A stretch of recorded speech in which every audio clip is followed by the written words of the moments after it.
avez les sourates mikouazes qui sont au nombre de 82 sourates. Et vous avez les sourates médinoises qui sont au nombre de 20 sourates. Il nous reste 12 sourates. Les 12 sourates, là, c'est un débat entre les savants. Est-ce qu'il faut les classifier dans les sourates mécoises ou médinoises? Et vous avez que les savants, ils ont des critères de classification selon des critères objectifs. On aura le temps, peut-être dans d'autres séminaires, pour vous clarifier un petit peu la façon dont les savants de Al-Qur'an al-Karim classifient spécifiquement ces sourates. Ça veut dire que, et on regarde, cette sourate commence par Qaf. Donc, plusieurs sourates, vous avez pu le remarquer, que plusieurs sourates débutent par ces lettres. Ces lettres, on appelle huruf al-muqatta'a, c'est-à-dire, en langue arabe, on appelle les lettres discontinues. Les lettres discontinues, huruf muqatta'a. Ce sont des lettres qui sont discontinues et qui sont au nombre de 14. C'est-à-dire, si vous reprenez, sans compter les lettres qui se répètent, on va les compter une seule fois. Par exemple, si vous avez alif, lam, mim, ra, on va compter une seule fois alif, lam, mim.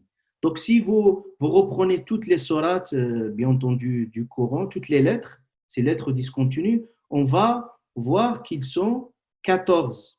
C'est-à-dire qu'ils sont 14 lettres. Et les savants, ils les ont réunis parce que c'est une façon pédagogique pour mieux mémoriser, apprendre. Ils les ont mémorisés dans un énoncé en arabe. Il s'appelle Nassun Hakimun Qati'un Lahu Sirrun. Ça veut dire Nassun, Nun, Sad, Ha, Kaf, Ya, Mim, etc. Nassun Hakimun. Ça veut dire, ça nous donne quoi? Ça nous donne un énoncé sage, fiable, à un mystère.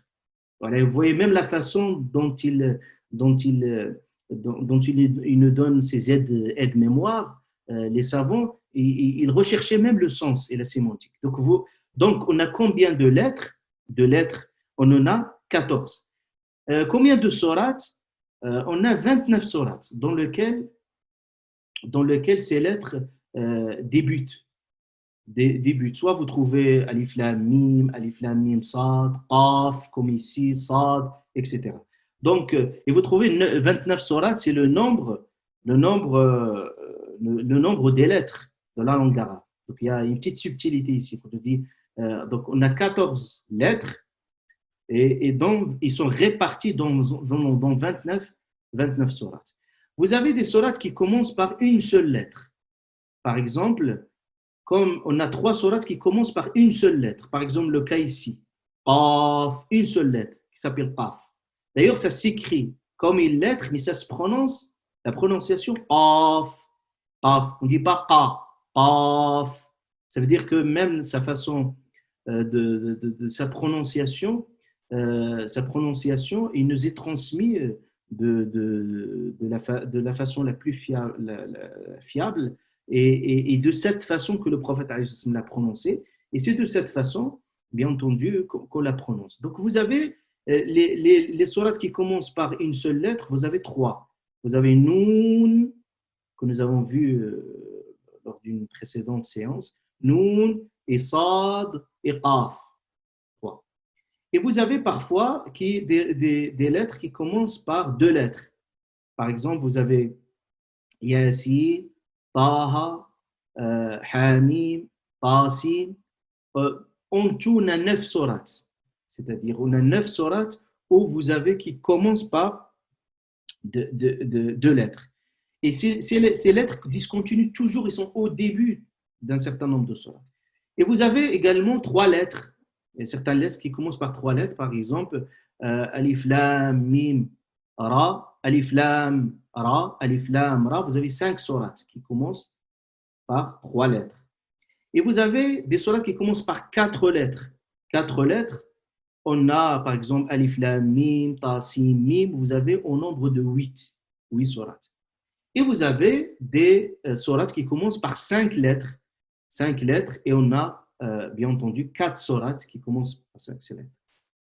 Donc voilà, ça c'est juste un peu un descriptif, un petit peu pour vous donner des informations peut-être par la suite, ceux qui n'ont pas pu les noter.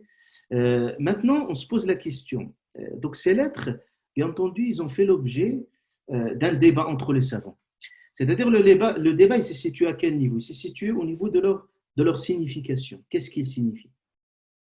Et au niveau aussi de leur portée symbolique. C'est quoi la portée symbolique de ces sourates? Donc, la question que les savants se sont posées naturellement, est-ce que ces lettres, ils ont un sens? Parce que Qaf, il a un sens. Par exemple, vous l'avez entendu, Sad a un sens, Alif Lam Mim a un sens. La réponse à cette question, c'est qu'il faut partir d'un principe.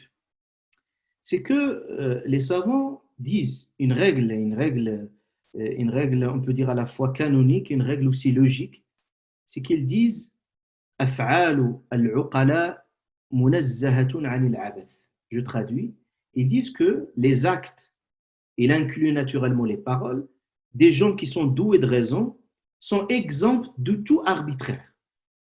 Ça veut dire que quelqu'un parle, il est doué de raison. Quand il parle, c'est qu'il a une visée. Jamais quelqu'un il parle juste pour parler, parce qu'il a une visée bien précise. De même, quelqu'un qui agit d'une telle façon, c'est parce qu'il veut transmettre un message. Donc ça, c'est au niveau de la communication. On communique par la parole, on communique à travers le geste, mais quand Allah subhanahu wa ta'ala dit « qaf », c'est une façon de communiquer.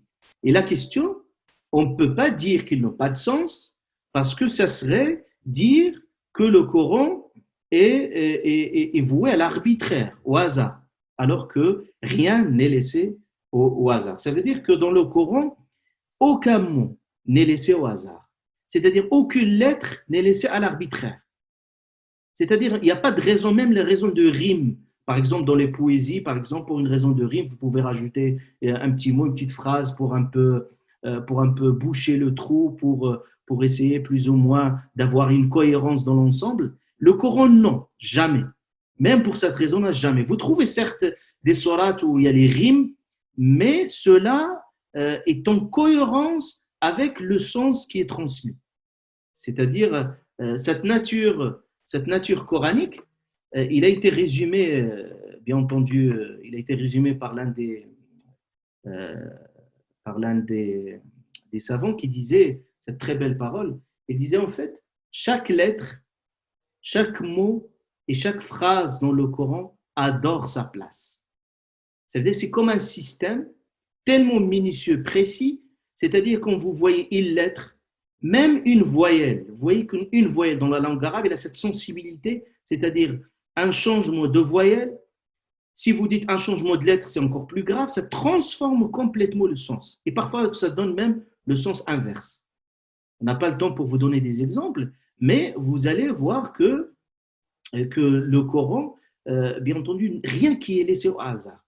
C'est-à-dire même un fa qui est par-ci ou par-là, c'est que vous le trouvez. Et vous trouvez dans le Coran parfois même les mêmes passages coraniques. Par exemple, dans Surat, Allah Azza wa Jalla parle de Moïse, par exemple, vous trouvez la même construction de phrase. Mais il y a juste un changement subtil d'une lettre ici et là, et ce changement subtil donne un autre sens qui est très différent du sens premier. Donc ça, on est bien d'accord. Et que ce que Allah subhanahu wa ta'ala nous a dévoilé n'est qu'une part infime de ce monde invisible. Et même le Coran en soi, ce qu'on découvre n'est qu'une part très minime de l'invisible. C'est pour ça Allah Azza wa Jalla dit وَلَوْ أَنَّ قُرْآنًا سُيِّرَتْ بِهِ الْجِبَالُ, c'est-à-dire Allah subhanahu wa ta'ala dit, même il parlait du Coran. Du Coran, si finalement وَلَوْ أَنَّ مَا فِي الْأَرْضِ مِنْ شَجَرَةٍ أَقْلَامٍ, c'est-à-dire si on prend toute la terre qui vont servir de plume, et puis ça veut dire les océans, 7 océans qui vont se servir d'encre pour rien écrire les trésors de cette parole d'Allah Azza wa Jal.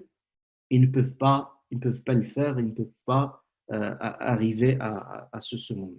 C'est-à-dire, cette parole d'Allah Azza wa Jal, c'est une parole pleine de secrets, pleine de sens. Au-delà des débats vraiment, c'est malheureux ce débat historique farfelu qui a agité la conscience musulmane depuis longtemps sur la question du Coran créé ou incréé, qui a plutôt brutalisé la conscience musulmane sans apporter rien du tout. on n'a aucune possibilité à accéder à la nature du Coran, sa portée, parce qu'il s'agit de la révélation divine. On parlait de l'wahi, la révélation divine, c'est que ça demande, ça demande beaucoup, beaucoup de travail en soi. Donc euh, cela nécessite vraiment un approfondissement de la nature du Coran.